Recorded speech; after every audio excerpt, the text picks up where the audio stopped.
वाटलं असेल की आता 1-2 तास चालू होते आणि मध्येच कसं काय अचानक आलं, खाली बसायला टाकलेलं नाही, काही पडदे लावले नाही, तर अचानकच हा योग आलेला आहे. थोडंसं गाडी बघितल्यानंतर तुमच्या लक्षात आलं असेल की आता आषाढी एकादशी आहे, वारकरी संप्रदाय आपल्याकडे आलाय की काय. मला पण मगाशी तसंच वाटलं, म्हटलं चला त्या निमित्तानं आपल्याला काहीतरी चांगलं ऐकायला मिळेल. तर आज या ठिकाणी आपल्याकडं श्री दत्तात्रय भुजबळ आणि श्री मुक्ताई विश्वसेवा प्रतिष्ठान प्रबोधन प्रशिक्षण व संशोधन केंद्र या ठिकाणी आपल्याकडं आलेले आहेत. तर शिरूर तालुका शिरूर आणि पुणे या ठिकाणून सणसवाडी इथून हे आपल्या इथं आलेले आहेत. श्री ज्ञानेश्वर मिडगुले पत्रकार आहेत, प्रवचनकार आहेत, प्रबोधनकार आणि व्याख्याते आहेत. आणि असा दुर्मिळ योगायोग या ठिकाणी अचानक आलेला आहे आणि ही सुवर्ण संधी आहे तुमच्यासाठी की आपल्याला आज काहीतरी उत्तम असं ऐकायला मिळणार आहे. हे व्याख्यान, कीर्तन, प्रवचन, हरिपाठ, परिपाठ, अभंग, भजन, गवळण, गीत गातात, कविता, मुलाखती, भाषण आणि शालेय विद्यार्थी आणि भजन मंडळ यांच्या कलागुणांना प्रोत्साहन देण्यासाठी यूट्यूबवर यांचे प्रसारण होत असते. आणि गरिबांच्या मध्ये कमी हुशार मुलगा शिकून सवरून मोठा व्हावा आणि यांच्या व्याख्यानाद्वारे मुलांच्या मधला न्यूनगंड कमी करून त्यांच्यामध्ये आत्मविश्वास वाढवण्यासाठी हे अतिशय सुंदर असं मार्गदर्शन करतात. आणि आज आपल्याला तो घेण्याचा योग आलेला आहे दुर्मिळ असा. तर आपण सर्वांनी टाळ्या वाजवून ह्या दोघांचेही आपण स्वागत करायचं. मी अचानक कार्यक्रमावर आल्यामुळं आपण शब्दसुमनांनी त्यांचं स्वागत करूया आणि मी त्यांना विनंती करते की आपण आपलं मनोगत व्यक्त करावं. संपू दे अंधार सारा, उजळू दे आकाश तारे, गंधाळल्या पहाटेसे येथे वाहू दे आनंद वारे. जाग यावी सृष्टीला की होऊ दे माणूस जागा, मार्ग सारे स्वच्छ व्हावे, घट्ट व्हावा प्रेम धागा. मार्ग सारे स्वच्छ व्हावे आणि मनेही साफ व्हावी. ही सकाळ रोज यावी, ही सकाळ रोज यावी, माणसाचा देव व्हावा, माणसाचा देव व्हावा. विद्यालयांचे सर्व गुरुदेव आणि तुम्हा बालमूर्तींना ज्ञानेश्वर मिडगुलेचा मनापासून मनपूर्वक नमस्कार. खरं तर सर, आमच्या 70-72 पेक्षा तुमच्या 35 पेक्षा ही 16, 17, 18ची पिढी हुशार आहे, फारच हुशार आहे. पण भानगड काय झाली ही जरा जास्तच हुशार आहे. जे चांगलं एक तर यांच्यापर्यंत पोहोचत नाही, पोहोचलं तरी डोक्यामध्ये घेत नाही. बघा, संतांचे अभंग, संतांचे विचार आज 700 वर्षानंतरही प्रत्येक गावात कीर्तन, प्रवचन, हरिपाठ, काकडा, भजन याच्यातून गायले जातात. ते ताजेतवाने वाटतात. बघा, प्रत्येक गावामध्ये अभंग, पहाटे, काकडा चालतो, हरिमुखी म्हणा, हरिमुखी म्हणा, देवाची आद्वारी. 700 वर्षानंतरही हे अभंग ताजेतवाने वाटतात. पण हे ऐकण्यासाठी ही पिढी तिकडे जात नाही. पण यांच्या पिढीचं काय झालंय, यांची ती शांताबाई गेली, आला बाबूराव. मला सांगा मुलांनो, ती शांताबाई, त्या बाईच्या, ज्या बाईचं नाव शांताबाई, तिच्या घरापुढे जाऊन तुम्ही इतकं नाचला, त्या वर्षी त्या बाईला बाहेर निघून दिलं नाही आणि पुढच्या वर्षी ते गाणं सुद्धा दिसलं नाही. कारण डीजेचं, सिनेमाचं, ऑर्केस्ट्राचं गाणं एकाच वर्षी येतं, एकाच वर्षी फेमस होतं, दुसऱ्या वर्षी गायब होतं. हे तुमच्या डोक्यामध्ये बसतं. मग सांगा, कोणी तुम्हाला बोलावतं का डीजे वाढत गावातला? कोणी बोलवतं का या रे या, तुम्ही सारे या? पण काही मुलं मी बघितली सर, डीजे पुढे एका दिवसासारखे घडलेली आहेत. तुमची बिघडण्याची साधनं डीजे, मोबाईल, कुठल्याबरोबर जाणं, किंवा आमच्या भागामध्ये पाटलांचा बैलगाडा, सगळा राडा केला या पिढीचा. या मुलाला 90% मार्ग ते गाड्या मागं पडून 12वीला बाद झालं. म्हणजे तुमची पिढी फार हुशार आहे. मुलांनो, माणूस जीवनामध्ये 2च प्रकारे मोठा होऊ शकतो. किती प्रकारे? एक शिकून म्हणजे शिक्षण, क्षणाक्षणाला शिकायचं. त्या कासवाप्रमाणे आपण नियमित रोजच्या रोज अभ्यास गृहपाठ केला तरच आपण जीवनाची शर्यत टिकणार आहोत. आणि सवरून म्हणजे सकारात्मक अर्थाचे जेवढे शब्द सत्य सदाचार संयम सुविचार संतांचे विचार प्रत्येक सुविचारामध्ये माणसाचं जीवन बदलण्याचं सामर्थ्य असतं. एक चांगला विचार घेऊन जगण्याचा वागण्याचा प्रयत्न केला तुमच्यातला प्रत्येक जण मोठा आणि चांगला माणूस होऊ शकतो. हा विश्वास देण्यासाठी मुक्ताई येशू सेवा प्रतिष्ठान आणि संत निळोबाया दिंडीतर्फे मी तुमच्या समोर आलेलो आहे. आता मी पहिलंच म्हणलं माणसाचा देव व्हावा. माणसाचा देव, देवांची संख्या किती कोटी आहे? किती कोटी? 33 कोटी. म्हणजे 33 कोटी नाही, 33 प्रकारच्या वगैरे काहीतरी संकल्पना असावी. परंतु आजही माझ्या मतानं आपल्या हिंदुस्थानमध्ये 33 कोटी देव आहेत. हसते खेळते जिथे जिवंत हसणारे खेळणारे एकमेकाशी बोलणारे मागले ते आजही आपल्या देशामध्ये. काय झालं? एका शाळेमध्ये मी अख्खं रामायण सांगितलं. रामाचा जन्म, सीता स्वयंवर, लंका दहन, रावणाचा वध, विभीषणाचा अभिषेक सगळं सांगितलं. आणि बघितलं ते दोघं जण एकमेकाशी बोलतात, ते मागतात पुढच्याला मारते. एक खांबाच्या पलीकडं रावणाला कोणी मारलं रे? तो म्हणतो मी नाही मारलं. कारण तुमचं लक्ष काय? तुमचं लक्ष बाय सध्या टीव्ही, मोबाईल. तुमचं लक्ष आहे शिक्षण. शिक्षण म्हणजे शून्यातून विश्व निर्माण करण्याचा मार्ग. शिक्षण म्हणजे सुतावरून स्वर्ग गाठण्याचा मार्ग. लोक मेल्यावर स्वर्गात जाण्याची इच्छा व्यक्त करतात, पण शिकला सवरलेला माणूस या पृथ्वी तलावर स्वर्ग उभा करू शकतो. इतकी ताकद त्या शिक्षणामध्ये आहे. आणि शिक्षणाची संधी माणसाला एकदाच येते. त्यासाठी आपलं लक्ष फक्त शिक्षणाकडे हवंय. नाही तर बघा, अजून मी 2-3 खांबापलीकडे 2 पोरं इकडेच बघतात. कोणी काय यांचं लक्ष नसत. 11वी-12वीला पोरग गेलं का त्याचं लक्ष शिक्षकांना नाही, ते इकडं तिकडं बघतोय. कदाचित एखाद्या मुलीने बघितलं तर ते म्हणते दवा बघतेस तू अजून त्याला काय माहिती सर, मी महाराष्ट्रामध्ये का फिरतो याचं मुख्य कारण सांगतो. याचं मुख्य कारण असं, कारण आमच्या देशामध्ये, आमच्या महाराष्ट्रामध्ये प्रत्येक गावामध्ये एवढे प्रदूषण झाले. 10 ते 12% मुलांची लग्न होत नाही. आणि ती कोणती? आता जी टंगळ करतात, आपलं करिअर कळत नाही, किंवा कुणा वाईट मित्राच्या नादाने बिघडतात, पुढाऱ्याबरोबर धाब्यावर जाऊन खायला प्यायला शिकतात, बिघडतात. आणि जो खायला प्यायला शिकतो आपलं करिअर घडत नाही, ज्याला नोकरी मिळत नाही त्याला छोकरीही मिळत नाही. 12% मुलं बिगर लग्नाचे. मी 45 वर्ष पत्रकारिता करतो आणि एका वधूवर सूचक केंद्राचा सदस्य आहे. एका मुलीचं लग्न ठरल्यानंतर 15 दिवसानं पहिला टिळा झाला. टिळ्याला 2 लाख खर्च केला जेवणाचा. परंतु त्या मुलीला कळलं, अरे तो मुलगा गुटखा खातोय. आणि गुटखा खातोय म्हणजे वास कोणाला येणार आहे? कशी काय मुलगी तयार होणार? म्हणून कोणताही व्यसन, अंमली पदार्थ विरुद्ध शासनाचं धोरण आहे. आयुष्यामध्ये कोणतंही व्यसन करू नका. मी तुम्हाला म्हटलं देव, माणसाचा देव व्हावा. बघा 4 युग झाली. पहिलं युग त्रेतायुग, दुसरं युग सत्ययुग, तिसरं द्वापार आणि आताचं युग कोणतं बळा? कलियुग. मग पहिल्या द्वापार युगामध्ये काय होतं? देव आणि राक्षस वेगवेगळ्या लोकांमध्ये राहत होते. देवलोक वेगळं, राक्षस लोक वेगळं. कारण त्या राक्षस लोकांना त्यांनी 14व्या रत्नापैकी एक रत्न घेतलं होतं, मदिराक्षी. ते पिऊन खाऊन तिकडेच व्यस्त होते. त्यांचा लोक वेगळा होता. देवाचा लोक दुसरा सत्ययुग. सत्ययुगामध्ये देव आणि राक्षस एकाच लोकांमध्ये, भूलोकामध्ये राहत होते. म्हणजे राम अयोध्येला आणि रावण श्रीलंकेमध्ये. त्याच्यानंतरचं द्वापार युगामध्ये देव आणि राक्षस एकाच वाड्यामध्ये, एकाच घरामध्ये, एकाच भावकीमध्ये राहत होते. म्हणजे कौरव पांडव, दुर्योधन दुःशासन वाईट विचाराचे आणि धर्मराज अर्जुन हे चांगल्या विचाराचे. आणि आताचं कलियुग. आताच्या कलियुगामध्ये देव आणि राक्षस कुठे राहत असतील बाळा? तुझा अंदाज काय? कुठे राहत असतील? आताच्या कलियुगामध्ये देव आणि राक्षस प्रत्येक माणसाच्या आतमध्ये राहतात, प्रत्येकाच्या आतमध्ये राहतात. मग तुम्ही विचार करा, तुमच्यातला देव जागवायचा आहे का राक्षस निर्माण करायचा आहे? आजकाल समाजामध्ये असा वणवा भडकलाय, आग लागली, भडका जवळ येतोय, हरणी बाहेर आतमध्ये टीव्ही मध्ये व्यस्त आहे. आणि ते पाडस बाहेर मोबाईल मध्ये बसतोय आणणार.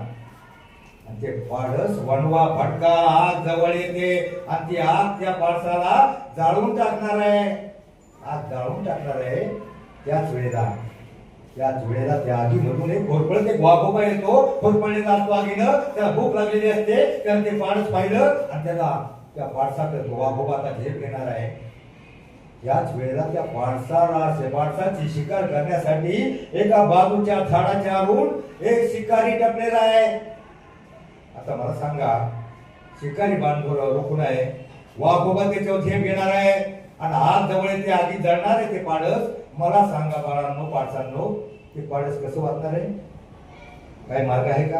आहे का तुमच्या डोक्यात? जाऊ दे, मला वेळ कमी आहे. मार्ग. सृष्टीचा चमत्कार होतो, एक दैवी चमत्कार होतो.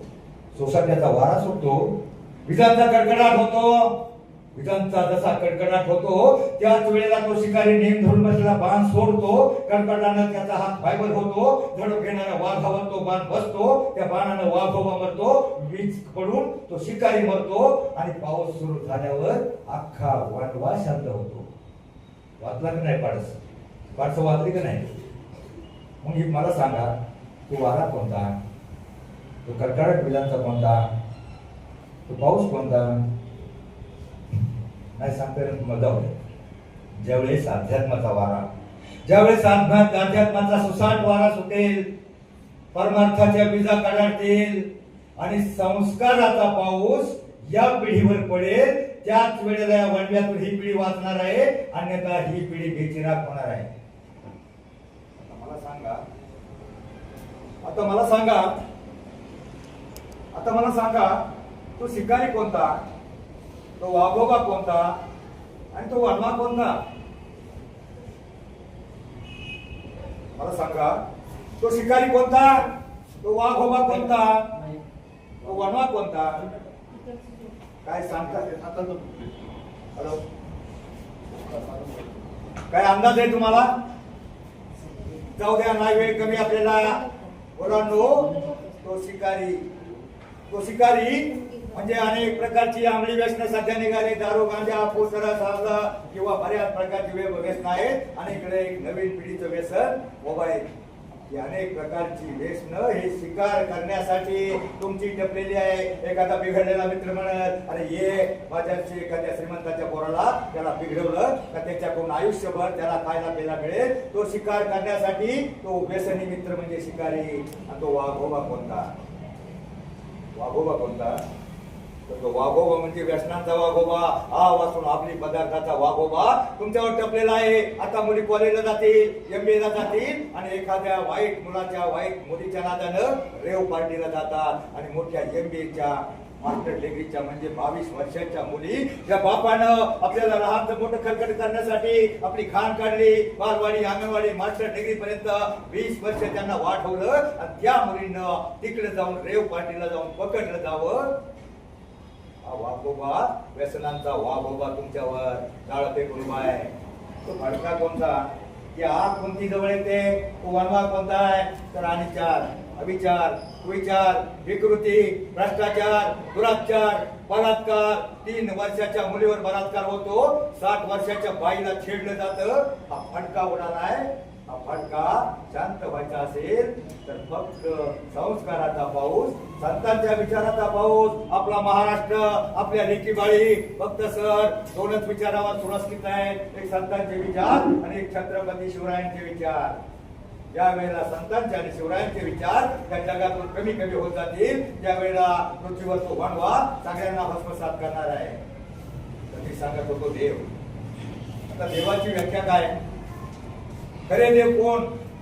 बरं, जाऊ द्या. प्रमुख 3 देव आहेत तुमच्यासाठी. जगामध्ये प्रमुख 3 देव आहेत जे तुमचं भलं चित्तात, तुम्ही मोठे व्हावा, तुमचं चांगलं व्हावं असं वाटतं. असे 3 देव आहेत. हे 3 देव कोणते?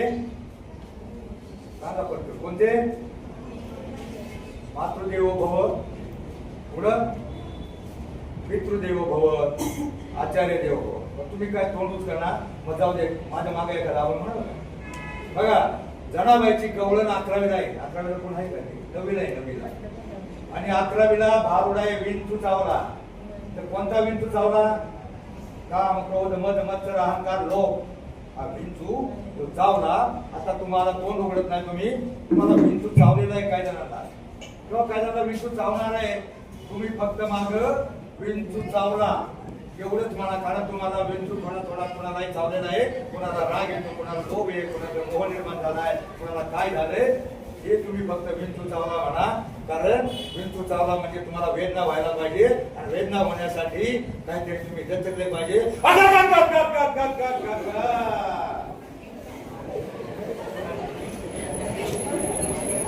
आता तुम्ही काय तुम्ही तोंड उचकत नव्हता, तोंड उचकतच नव्हतं. शांत राहा. तुम्ही तोंड उचकत नव्हता म्हणून आपण हे भाव सुरू केलंय. बाबा ऐकलं नाही का? विंचू चावला म्हणा. काय मी करू आता, कुणाला सांगू, कुठे मी जाऊ? देवा रे देवा, विंचू चावला रे, विंचू चावला रे, विंचू चावला हो. काम क्रोध विंचू चावला, तव घामांगास आला. पंच प्राण व्याकुळ झाला, तेरे माझा प्राण चालला. काय मी करू कुणाला सांगू, कुठे मी जाऊ? देवा रे देवा, विंचू चावला रे, विंचू चावला रे, विंचू चावला हो. मनुष्य इंगडी अति दारुण, मजनांगा मारिला तिनं. सर्वांगी वेदना जाण त्या इंगळीच्या गग. काय मी करू तर कुणाला सांगू, कुठे मी जाऊ? विंचू चावला रे, विंचू चावला रे, विंचू चावला हो. त्या विंचवाला उतारा, तमो गुण मागे सारा. सत्व गुण लावा अंगारा, विंचू इंगळे उतरे जळदा गग. मोठ्याने म्हणू ना, तुमचं याच्यात दिसणारे कोणी तोंड उघडलं नाही, कारण मी कुठे तुम्हाला मुन्नी बदनामी म्हणायला सांगितले. संतांचे अभंग, संतांचा विचार, अभंग बारोड गवळण पदे दोहे याच्या चाली चांगल्या असतात, याचा अर्थ चांगला असतो. ते तुम्ही डोक्यामध्ये घेत नाही, तोंडामध्ये घेत नाही. तुमच्या तोंडामध्ये आवाज वाढवली किंवा मला आमदार झाल्यासारखे नको. त्या विंचवाला उतारा, तर मोह गुण मागे सारा. म्हणजे आपल्यातले जे वाईट विचार आहेत ना, मोह माया, सीतेला मोह झाला होता वनवासामध्ये, अन्नाच्या कातड्याची चोळी पाहिजे, आणि मग तिला लंकेमध्ये जाऊन बसावं लागलं. त्या विंचवाला उतारा, तमो गुण मागे सारा. सत्व गुण लावा अंगारा, विंचू इंगळे उतरे जर जर. काय मी करू देवा रे देवा, काय आयो अगं बय बयो. विंचू चावला रे, विंचू चावला रे, विंचू चावला हो. सत्व उतारा देऊन अवघा सारीला तमो गुण. किंचित राहिले पुन पुन्हा, शांत केली जनार्दने. काय मी करू कुणाला सांगू, मी जाऊ? देवा रे देवा, हा तुमचा चावलेला विंचू उतरायचा असेल तर संतांचे विचार, संतांच्या विचारासोबत तुमचा विंचू असा ओरडत होता चावला तो उतरणार नाही. म्हणून आपल्याकडे वाईट विचार, काम क्रोध मद मत्सर अहंकार जाण्यासाठी संतांचे विचार म्हणजे सत्वगुणांचा विचार. बघा, पहिलंच मी तुम्हाला सांगितलं, त्रेतायुगामध्ये देवाला आपल्याकडे आकृष्ट करण्यासाठी काय करत होते, जप तप करायचे. त्यानंतर सत्ययुगामध्ये यज्ञ यागविधी असायचा. त्यानंतर पुढलं द्वापार योग, द्वापार युगामध्ये भक्ती, आणि आत्ताचं कलियुग. आत्ताच्या कलियुगामध्ये आपल्याला देव प्राप्त करायचा असेल, देवाजवळ पोहोचायचं असेल, देवाची कृपा आपल्यावर व्हावं असं वाटत असेल तर एकच साधन आहे, प्रार्थना, भजन आणि छोटासा हरिपाठ. या छोट्याशा हरिपाठामध्ये 38 नंबरचा अभंग आहे. 38 नंबरचा एक अभंग पाठ करा. जीवनामध्ये फक्त 2 अभंग पाठ करा. तो मुलगा 2 अभंग पाठ करायची इच्छा आहे, त्याला मोफत हरिपाठ आणि 2 पुस्तकं देणार आहे. 2 पुस्तकं त्याच्या नावाने लायब्ररीला असतील. मी शेवटला एक प्रश्न विचारणार आहे, तुम्ही किती मन लावून ऐकले का तुमचं लक्ष आजूबाजूला होतं, माझ्याकडे कोण बघतंय याच्याकडं, ते त्याच्यावरून कळेल. तर माझा प्रश्न असा आहे, छत्रपती शिवराय, छत्रपती शिवराय जगावं कसं आहे, छत्रपती शिवरायांनी आम्हाला शिकवलं. मरावं कसं शंभूराजांनी शिकवलं, आणि वागावं कसं हे संत समाज सुधारकांनी शिकवलं. त्या छत्रपती शिवरायांच्या दोन्ही सुनांची आणि मुलांची नावं कोण सांगते सांगा, पटकन सांगा. सोपा प्रश्न आपण छत्रपतीच्या महाराष्ट्रात सांगतोय, राहतोय. आणि ज्यांना इतिहास कळत नाही, ज्यांना आपला इतिहास छत्रपतीचा माहित नाही, ज्यांना इतिहासाचं विस्मरण होतं, ते इतिहास कधी घडवू शकत नाहीत. कोण सांगतोय? बरं जाऊ द्या, मला व्यसनांचं सांगायचं मुलांनो.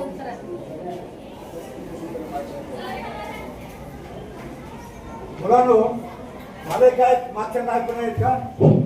झालंय काय, ही 12वीची पोरं, जर ही 12वीची पोरं 12वीला गेल्यावर त्यांना थोडीशी हिंदी फुटल्यावर हे सरांचं ऐकत नाहीत, बापाचं ऐकत नाहीत, कुणाचं ऐकत नाहीत, त्यांना फार मोठं झालं असं वाटतं आणि मग यांना राग येतो.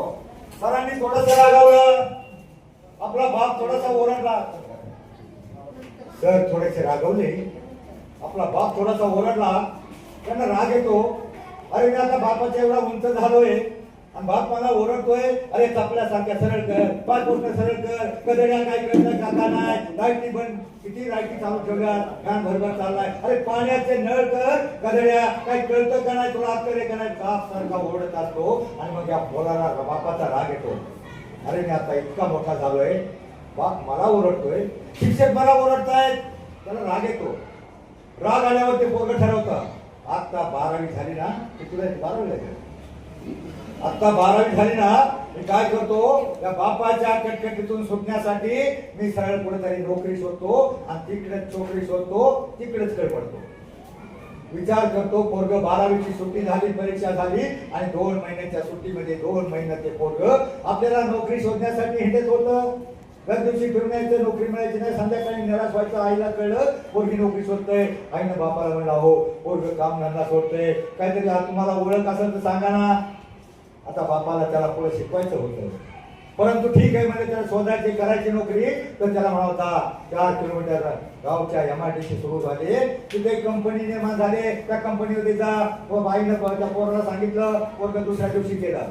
नवीन मोठी कंपनी होती 6 एकर मध्ये. जसं त्यानं रस्त्याच्या कडेच्या कंपनीतून गेट मधून प्रवेश केला, अनेक 50-60 उमेदवार पुढे गेले होते. त्यानं जसा प्रवेश केला तसं त्या गेटच्या आतमध्ये 20-25 पाण्याचे नळ चालू होते आणि पाणी अख्खं रस्त्यावर चाललं होतं. त्यांचं पाहिलं, पाणी वाया चाललंय, रस्त्यावर चाललंय. बापाचे शब्द आठवले, अरे गधड्या तुला काय कळतं का नाही, पाणी किती वाया घालवतो. बापाचे शब्द आठवले, खडक्यासाठी नळ चालू बंद केले. आतमध्ये आलं, आतमध्ये असा मोठा हॉल होता, मोठा हॉल होता. हॉलमध्ये कोणीच नव्हतं आणि सगळे पंखे लाईटी फार अगदी चालू होत्या. फार त्या लाईटीच्या वर बघितलं, सगळे पंखे चालू, इतर कोणीच नाही. आणि मग त्याला बापाचे शब्द आठवले, अरे गधड्या लाईटी किती, लाईट बिल किती येते, तुला काही कळतं का नाही. बापाचे शब्द आठवले तसे त्यांनी ती बंद पंख्याची सगळी बंद केली आणि आतमध्ये ऑफिसमध्ये एंट्री केली. एंट्री जशी केली, त्याच्या पायामध्ये 2-3 पायपोसणी अडकली. काय कुठं इथे पायपोसणी, बापाचे शब्द आठवले, अरे गाढवा पायपोसणी चपला सरळ कर. ते बापाचे शब्द आठवले, तर बापाचे शब्द आठवून त्याने ती पायपोसणी सगळी सरळ केली. आतमध्ये गेला. 50-60 उमेदवार लाईन मध्ये बसले होते, त्याच्या मागे जाऊन बसला. प्रत्येक जण जात होता, प्रत्येक उमेदवार त्या दरवाजातून जात होता आणि 1 मिनिटामध्ये पलीकडल्या दरवाजातून बाहेर पडत होता. काही त्याला कळेना, 40-50 उमेदवार 5 मिनिटांमध्ये जाऊन बाहेर आले. काय त्याला कळणारे, काय भानगडे, जातात लगेच येतात. शेवटी त्याचा नंबर आला. भीत त्याने आतमध्ये आपली फाईल सावरत प्रवेश केला. प्रवेश केल्यावर मॅनेजमेंटचे सगळे लोक, commercial manager, HR manager, production manager, मालक, सगळे 7-8 अधिकारी उठून उभे राहिले. त्यांनी त्याचं नाव विचारलं.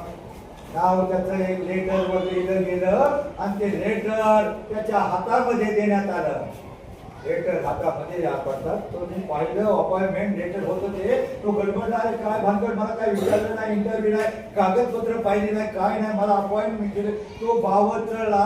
त्याच्या चेहऱ्यावरलं प्रश्नचिन्ह त्या ह्युमन रिसर्चच्या मॅनेजरनं काढलं. तुला असं वाटतं ना, आम्ही तुझा इंटरव्ह्यू घेतला नाही, तुला काही विचारलं नाही आणि तुला सिलेक्ट कसं केलं, तर आमचा इंटरव्ह्यू कसा होता, आम्ही गेट पासून, हॉल पासून, ऑफिसच्या दरवाजापासून सगळीकडे CCTV कॅमेरे लावले होते. तुझ्या अगोदर जेवढे 50-60 उमेदवार आले त्यातल्या एकानंही नळ बंद केला नाही, पाणी वाचवलं नाही, एकानंही लाईटचा फॅन बंद केला नाही, लाईट वाचवली नाही, एकानंही पाईपोसने सरळ केलं नाही, म्हणजे शिस्त सफाई पाळली नाही. त्या एकामध्ये संस्कार नव्हते. तू तसा एक उमेदवार आम्ही CCTV कॅमेऱ्यामध्ये येताना पाहिला. तू पाण्याचे नळ बंद केले, लाईट बंद केली, पाईपोसने सरळ केली. तुझ्यावर तुझ्या आई वडिलांचे असे संस्कार आहेत, असे गुण तुझ्यामध्ये आहेत. नक्की आमच्या कंपनीचा तू फायदा करशील. आणि मुलांनो, ज्या वेळेला त्याचे शब्द, आई बाबांचे संस्कार, हे शब्द ज्या वेळेला आढळले, त्यांनी भेट घेतलं, त्याला त्याची चूक कळली आणि मग तो धावतच गेला आणि आपल्या बापाच्या पायावर गिळगिळला, रडायला लागला. मला माफ करा दादा, तुमचा मला राग येत होता, तुम्ही मला दरडावत होता, मला ओढत होता, कधी कधीला रडवत होता, पण त्याच वेळेला तुम्ही मला घडवत होता.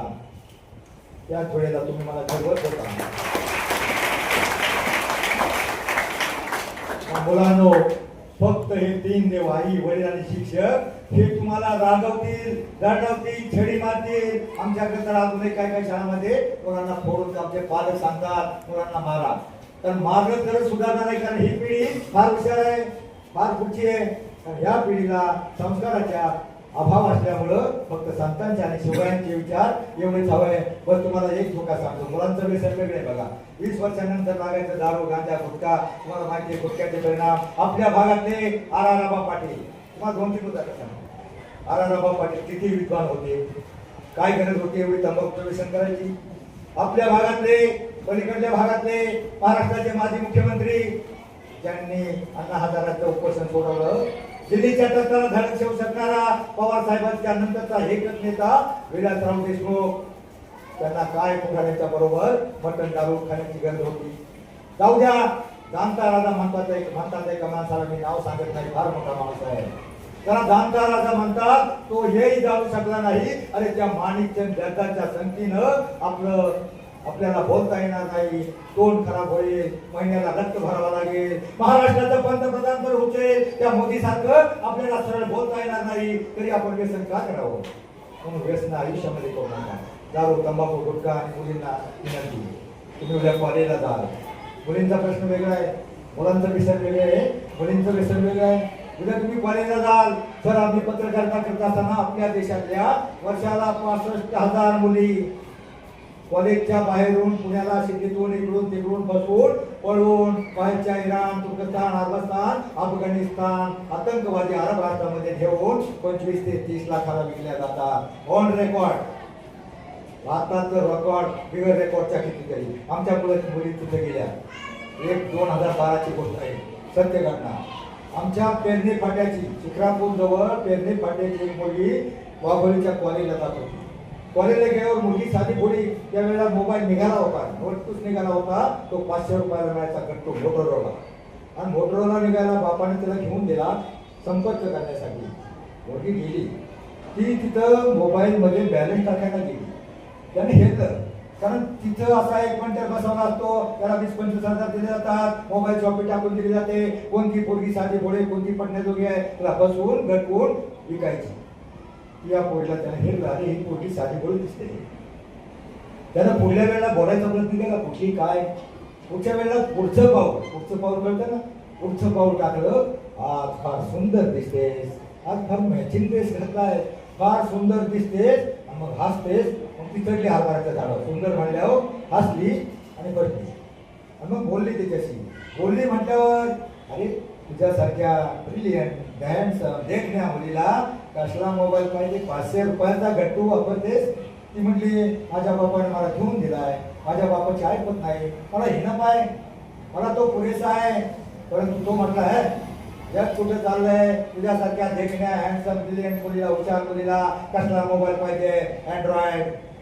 ती म्हणते, मला हिनं पाय, माझ्या बापाची ऐकत नाही. मग तो म्हटला, मी देतो ना म्हणल्यावर ती म्हणजे नको. पण देतो ना म्हटल्यावर तिच्या मनामध्ये त्या सीतेप्रमाणे मोह उत्पन्न झाला. आता मला सांगा, त्या सीतेला वनवासामध्ये हरणाच्या कातड्याची काही चोळीची गरज होती का? मोह निर्माण झाला. रामाला म्हटली, राम तिकडे गेल्यावर तिला पळवलं, लंकेत बसवलं, म्हणजे वनवास निर्माण झाला.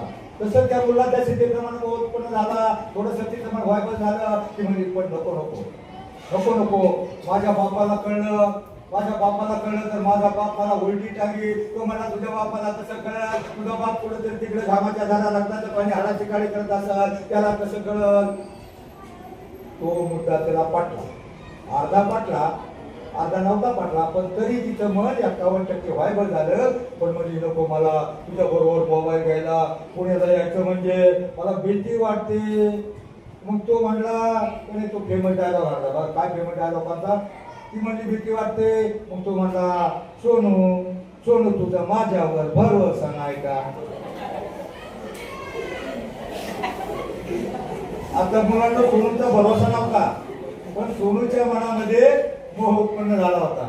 सोनूचा बिलकुल भरोसा नव्हता, पण मोह उत्पन्न झाला होता. जाऊ द्या, शॉर्ट मध्ये आपला वेळ कमी आहे. मग ती त्याच्यामध्ये फसली, त्याच्याबरोबर पुण्याला गेली, त्यांना 20,000 दिले, 18,000चा मोबाईल घेतला. किती उरले बाळा, हे खामाच्या पडले, किती उरले, 18,000चा मोबाईल घेतला, किती उरले आता 2,000. आता पोरगी पुण्याला नेली, तिला गाठवायचं म्हणलं, तिला उपाशी आणायचंय का वडापाव घाला थोडं बांधणार. 5 स्टार हॉटेलमध्ये गेला, 5 स्टार हॉटेलमध्ये बिल आलं 1800 रुपये. आता किती उरले, जायला 40, यायला परत 40-80 रुपये लागत होते. आता त्याचा डाव वेगळा होता, ते जाऊ द्या, 80 रुपये लागत होते. त्यांनी शहाणं म्हणायचं ना, मागे यायचं की अजून त्या पूर्वी काउंटरजवळ भाव खायला लागला. त्याला म्हटलं आईस्क्रीम खाऊगी, ती पण म्हणली हा. बोंबाले 180 रुपये गेले. आता किती उरले, यायला किती लागत होते, गणित जमते तुम्हाला. पण 20 रुपये यायला 80 रुपये लागत होते. प्रश्नचिन्ह होतं, पायऱ्या उतरायला लागला. पायऱ्या उतरत असताना शेवटच्या पायरीच्या जवळ आल्यावर त्याच्याच वयाचा भिजारलेल्या केसाचा मळ काढलेल्या कपड्यातला त्याच्याच वयाचा तरुण एक हात पुढे पसरला. आम्हाला 20 रुपये देणार साहेब, 20 रुपये देना साहब. तो म्हणला 20 रुपये का क्या करेगा. तो म्हणला कुछ नहीं साहब, मोबाइल को रिचार्ज करना है, गर्लफ्रेंड को फोन करना है. तेव्हा तो हिरो म्हणतो त्या मुलीला, देख लाईला भिकारी ने भी गर्लफ्रेंड बनाया. तेव्हा तो भिकारी म्हटला, पैसा नहीं गर्लफ्रेंड ने भिकारी बनाया. टोटल 15 ते 35 पिढीची भिकारी होत चालली एका घरामध्ये. 4-4, 8-8 मोबाईल, 1000-2000 दिले तर आम्हाला दुःख वाटत नाही. 1000-1200 रुपये लाईटीचं बिल आल्यावर आमचा बाप लाईटीच्या ऑफिसमध्ये जातो आणि म्हणतो, साहेब एवढं कसं. पण इथे काही दुःख वाटत नाही. फक्त 7 लोक श्रीमंत होत चालले, बाकी 99.99% गरीब होत चालली. 7 लोक कोणती, Adani, Ambani, Tata, Reliance, Vodafone, idea. काय आयडिया काढली सर त्यांनी, एक वायर खाऊन दिली, म्हणतात जिओ. मोबाईलचा गैरवापर, अतिवापर नको. त्यामुळे मोबाईल चांगला आहे. मग ती त्यानं 20 रुपये उरले होते आणि मग त्याला वाटलं अरे मागते भिकारी, त्याने मोठ्या उतार करण्याचा अवतार वाटल्यासारखं 20 रुपयाची उरलेली नोट फटकवली, त्या मुलीच्या हातामध्ये दिली आणि त्या मुलीला म्हणला पायरीजवळ थांब, मी जरा बाहेर जाऊन येतो. मुलगी पायरीजवळ थांबली, तो गेट जवळ गेला आणि गेट वरून त्यानं फोन लावला. हॅलो, मुलगी लाया हो मेरा 5 लाख रुपए रेडी रखना. मुलगी लाया हो मेरा 5 लाख रुपये रेडी रखना. त्याच वेळेला त्या मुलीच्या सुदैवानं त्या मुलीच्या गावचा पोलीस पाटील गेट मध्ये एंट्री करत होता. त्यानं ऐकलं, मुलगी लाया हो 5 लाख रुपये रेडी रखना. असली कसली सोन्याची कोंबडी आहे, सोन्याची मुलगी आहे. त्याला काय डोक्यामध्ये कळेना. आणि मग तो तसाच काही न बोल झाल्यामुळं जोडदारा संघ बोलत पुढाला आणि त्यानं पाहिली ती गरीबाची घुटमळणारी पायरीजवळ मुलगी पाहिली आणि त्या मुलीला विचारलं, तू इथं कशी आहे. त्यावेळेस ती मुलगी गंगडली, बावरली, गडबडली आणि मग तिनं हात केला, त्याच्या बरोबर आले जसं ती मुलगी म्हणली. आणि मग त्या पोलीस पाटलाला सगळं माहिती असलं, त्याची ट्यूबलाईट पेटली. अरे आता फोनवर बोलत होताना, मुलगी लाया हो 5 लाख रुपये रेडी रखना.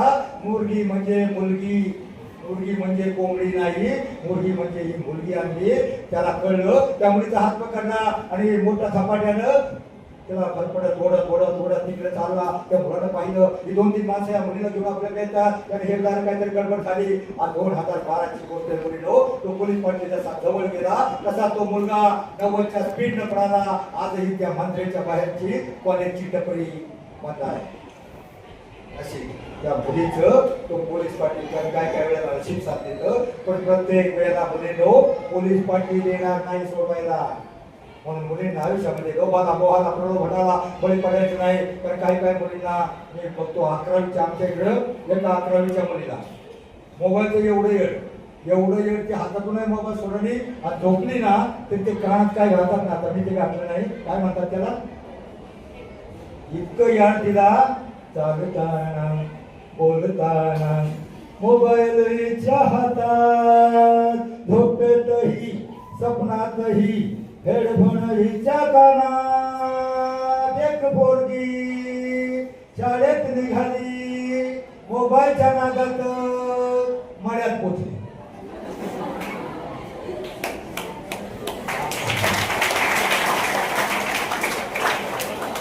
आई म्हणते काय ग ठमे आज शाळा नाही का? आणि मग ठमे म्हणते बया याड लागलं मोबाईल तुझ्या याड लागलं.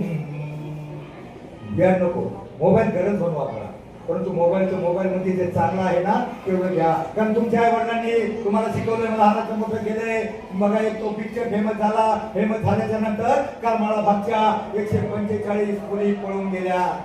मुलींनो कान करू नाही का? तो सैराट पिक्चर नंतर 145 मुली पळून गेल्या. 8 दिवस आम्ही माझा मुलगा करमाळ्यामध्ये होतो. 8 दिवसानंतर 143 मुलींची पार्सल परत आली. एकटे झाल्या, जाताना डबल गेल्या, एकटे आल्या. आणि एकदा बदनाम झालेल्या मुलीला समाज स्वीकारत नाही. उरलेल्या 2 मुली, एका मुलीचा देह इंद्राणीच्या डोहामध्ये मिळाला, दुसऱ्या मुलीनं पुणे स्टेशनला रेल्वे खाली आत्महत्या केली. मुलींनं आपल्या आई वडिलांना मान खाली घालावा लागेल असं आयुष्यात वागू नका. लोभाला मोहाला बळी पडू नका. तुमच्या आई वडील काय तुम्हाला खड्ड्यात चढले नाही. प्रत्येक ठिकाणी बोर्ड लागलाय, सावधान, रस्ता फार डेंजर आहे, धोक्यात आहे, पुढे अपघाती वळण आहे. प्रत्येक ठिकाणी तुम्हाला जाणीव केलेली असते.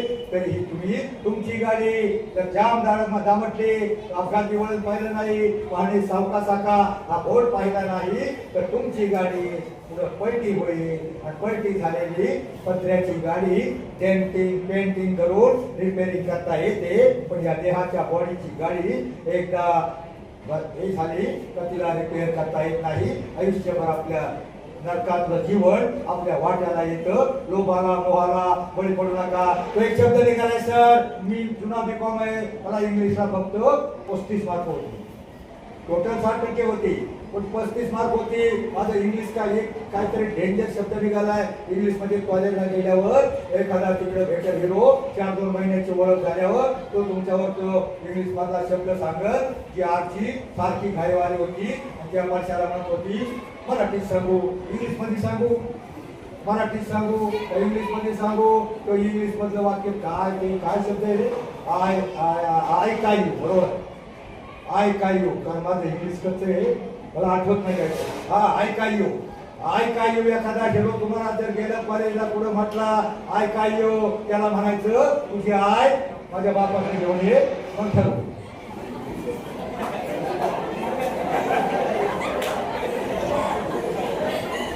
तो त्याची आय बाप घेऊन येऊन तुम्हाला फसवायचं असतं. मुलीनं तुमच्या माहितीसाठी सांगतो, ते लव घेऊ काही नसतं. ते काय म्हणजे लव घेऊ काही नसतं. ते लव घेऊ काही नसतं. सकाळच्या वेळी गावतावर पडलेलं वासनेचं धव असतं. वास्तवाच्या उन्हाचे चटके पडल्यावर ते केव्हाच विघडतं. एखाद्या भोळ्या भाबड्या मुलीला फसवण्याचा डाव असतो. मुलगा बदनाम होत नाही, पण मुलगी बदनाम होतात. आणि ज्या मुली बदनाम होतात त्यांना नरकासारखं जीवन येतं. समाज त्यांना परत स्वीकारत नाही. एखादी मुलगी आजकाल चांगल्याचा प्रसार होत नाही. एखादी मुलगी पुढे पळून गेली, अख्ख्या गावामध्ये वार्ताहर तयार होता, ही बाई त्या बाईला सांगते अख्खी अख्ख्या तबक्याची मुलगी गेली म्हणते. असं करता करता अख्ख्या गावात सकाळपर्यंत पोहोचतं, पण एखादी मुलगी इन्स्पेक्टर झाली त्याचा प्रसार होत नाही. चांगलं डोक्यामध्ये माणसाच्या कलियुगात बसत नाही. म्हणूनच दूधवाल्याला घरोघर दूध घालावं लागतं आणि दारूवाल्याच्या मटणवाल्याच्या पुढे लाईन लागते. मटणावाल्यांनी दारूवाल्यांनी आपली पिढी बिघडवली. बघा, मटणामध्ये ताकद नसते. हत्ती सगळ्यात बलवान ताकदवान आहे ना. हत्ती मटण खातो का? चिकन खातो का? एखादं बकरू गाडी खाली आलं ते रक्त बघून आपल्याला कसं वाटतं, नाही चांगलं वाटतं का? पण तेच बकरू, तेच कोंबडं, तेच गाढव, तेच डुक्कर. कारण पंढरपूरला एका वर्षी अख्खी गाढवं धाब्यावर चालली. ती गाढवं येणाऱ्या आपल्या पुढाऱ्यांनी पंक्ती जेवले नाही, येताना ती गाढवं पुढाऱ्यांनी धाब्यावर खाल्ली. म्हणून बरेच पुढारी आपले गाढवासाठी वागतात. घरी घरी ह्या पक्षाला दात मारतात, बरोबर त्या पक्षाला दात मारतात. म्हणून जसा आचार तसा विचार. चांगला हात घेतला तो विचार चांगले येतील. आणि एक दुसरा डिंजर धोका पैदा झालाय. बघा, सगळे रोग, स्वाईन फ्लू, बर्ड फ्लू, गोवर किंवा आताचा काय झाला तो आताचा कोणता रोग, कोरोना. सगळे रोग प्राण्यामुळे आले होते. कोंबडं, बकरू, डुक्कर आणि आता वटवाघळ, सगळे रोग याच्यामुळे आले होते. त्यामुळं शक्यतो, कारण याचा परिणाम काय होतात, याच्यात ताकद नसते, फक्त आपली चरबी वाढत जाते, आपलं कोलेस्ट्रॉल वाढत जातं आणि मग 30-40 वर्षाच्या माणसाला अटॅक येतो. याचं कारण आहे ते मटण. म्हणून माझी विनंती आहे. आणि काय होतंय, लहान लहान मुलींनी आता आजकालचा आहार निघालाय, मॅगी, अजून काय फास्ट फूड आहे ना, ते काय म्हणतात त्याला, पिझ्झा, बर्गर, मॅगी, कुरकुरे, हे खाऊन आपले हाडं ढिसूळ होतात. आणि ज्या मुलींनी ते खायला सुरुवात केली मटण, कारण केसाळलेले प्राणी बघा, कोंबडं 30 दिवसामध्ये उगवलं जातं. त्याला इंजेक्शन देऊन देऊन देऊन ते कोंबडं अगदी औषधाचं असतं. ते मटण चिकन नसतं. त्या 30 दिवसात कोंबडं मोठं व्हायला 80 दिवस लागतात. इंजेक्शन देऊन 30 दिवसात ते कोंबडं येतं. ते चिकनच्या दुकानामध्ये आम्ही घेतो आणि मग ते नर वाढ झाल्यामुळं आपल्या मटणाची नाही, पण ते केसाळ प्राणी, कोंबडं, बकरू, सगळ्या केसाळ प्राण्यांची काही काही मुलींना जी लव दिसते ना चेहऱ्यावर, ती लव म्हणजे केसाळ प्राण्यांचे मटण खाल्लं तर त्या प्राण्याचा इफेक्ट होतो. म्हणून आपलं सौंदर्य टिकवायचं असेल, आपलं जीवन वाईट बनवायचं नसेल, वाईट खाऊ नका, वाईट वागू नका, गळ्यामध्ये तुळशीची माळ घाला आणि आपलं संतांचे विचार अंगीकारा. एवढं तुम्हाला सांगतो. बस मला वाटतं 10:15 वाजलेले आहेत. आयुष्यामध्ये शिकायत का डिग्र्या कमी पडतील, कारण मला नॉन स्टॉप मी 3.5 तास बोलतो.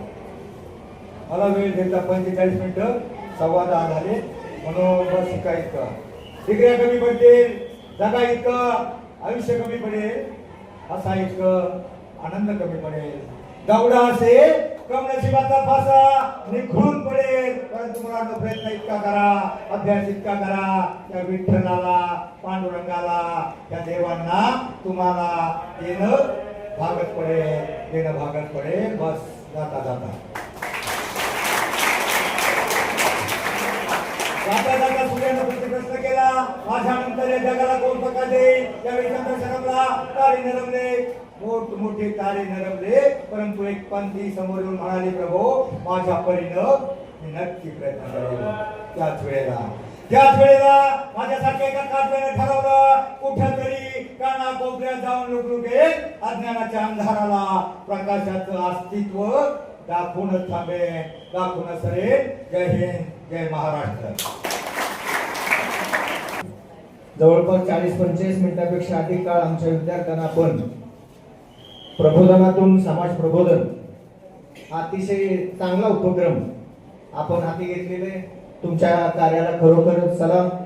कारण आज या प्रबोधनाची गरज आहे. पिढी कशी बिघडत चाललेली आहे याचे अनेक दाखले आपण आमच्या विद्यार्थ्यांना दिलेत. आपलं मी आमच्या मळाईदेवी शिक्षण संस्थेच्या वतीनं, आमच्या आदर्श ज्युनियर कॉलेजच्या वतीनं आपलं मनपूर्वक आभार व्यक्त करतो. खरं तर हा पंढरीच्या वारीतला जो काही आधुनिक भगीरथ आपण असाच अखंड सुरू ठेवण्याचा मानस जो आहे, खरं तर ते ज्या वेळेला इथं आले त्यावेळेला त्यांनी अपेक्षा व्यक्त केली की मला जरा विद्यार्थ्यांशी बोलायचं आहे. पण मी त्यांच्या 1-2 शब्दातूनच त्यांना हेरलं आणि मी मॅडमना आणि सरांना विनंती केली की उपक्रम चांगला दिसतोय, आमच्या विद्यार्थ्यांना 2% मार्क्स कमी असले तरी चालतील, पण आमचा विद्यार्थी हा निश्चितच संस्कारक्षम घडवायचा असेल तर तुमच्यासारख्यांची खूप गरज आहे. तेव्हा पुनश्च एकदा आमच्या संस्थेच्या वतीनं आम्हा सर्वांच्या वतीनं आपलं मनपूर्वक आभार आणि आमच्या संस्थेचे संचालक आदरणीय संजय थोरात सर यांना विनंती करतो की त्यांना आभार पत्र देऊन त्यांना सन्मानित करावं.